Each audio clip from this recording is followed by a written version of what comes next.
வணக்கம். இது சேலம் மாவட்டம் வீரபாண்டி ஒன்றியம் ஆனைக்குட்டப்பட்டி கிராமத்தை சார்ந்த பெத்தாங்குமியாருங்கிற வகைரா சார்ந்த குலதெய்வ பூஜைங்க. இந்த பூஜை ஆடி மாதத்தில் இவங்க பெரியவங்களுக்கு பாட்டப்பசாமி செய்கிறதுன்னு சொல்லி சித்திரை கோயில் ஆற்றுக்கு போய் தீர்த்தம் எடுத்துக்கிட்டு அன்னைக்கு பாட்டப்பசாமிக்கு 3ஆம் நாள் கிடா வெட்டி பூஜை பண்ணுவாங்க. அவர் அந்த பாட்டப்பங்கிறவர் இவங்களுடைய முன்னோருங்க. அவர் பட்டாளத்தில் இருந்தவருங்க. அங்கேருந்து தப்பி வரும்போது அவங்க துரத்திட்டு வந்திருக்காங்க. அப்படி வரும்போது அவங்க இங்கே வீட்டுக்கு திரும்ப அவங்க இங்கே வீட்டில் இருக்காங்கன்னு பார்த்தோன்னா அவர் இங்கேருந்து இளம்பிள்ளைக்கு மேலே பழையசெட்டிப்பட்டிங்கிற ஊருக்கு அங்கே போய் அங்கே இருந்துக்கிட்டாருங்க. அவங்க அங்கே போய் அவரை கொன்னுடுறாங்க. அதனால் வளையசெட்டிப்பட்டியில் அவருக்கு ஒரு கோயில் இருக்குதுங்க.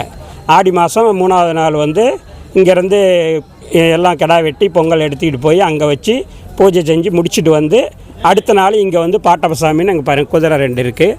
அந்த இடத்துல அவங்க பூஜை செய்வாங்க. பூஜை அதுதாங்க இந்த குலதெய்வத்துக்கு. அதுக்கு அடுத்து வர்ற சித்திரை மாதத்தில் தேதி முடிவு பண்ணி பூஜை செய்வாங்க. திங்கக்கிழமை நாள் சாயங்காலம் நைட்டு பூஜை கூட எடுத்துக்கிட்டு அங்கேருந்து இங்கே செவ்வாய்க்கிழமை காலையில் இங்கே பூஜை நடக்குங்க. முதல்ல தீப்பாஞ்சி அம்மன் சொல்லி அம்மனுக்கு பூஜைங்க. கிடா வெட்டி பொங்க வச்சு அது பூஜை முடிச்சுட்டு அடுத்தது இது பெரியாண்டவருங்க. பெரியாண்டவருக்கு முப்பூசைங்க. முப்பூசைன்னா ஆடு கோழி பன்னி 3 வச்சு கிடா வெட்டி பூஜை பண்ணி எல்லாருக்கும் பிரசாதம் கொடுத்து முடிச்சிடுவாங்க. இன்றைக்கி காலையில் தாங்க. இன்றைக்கி செவ்வாய்க்கிழமை காலையில் தீப்பாஞ்சி அம்மனுக்கு பூஜைங்க. முதல்ல 2வது பூஜை பெரியாண்டவருக்குங்க. பெரியாண்டவருக்கு முப்பூசைங்க. ஆடு கோழி பன்னி 3 இது பண்ணி 3ஐயும் இது பிரசாதம் இது ரெடி பண்ணி வச்சு பூஜை பண்ணுவாங்க. நாகராஜ்.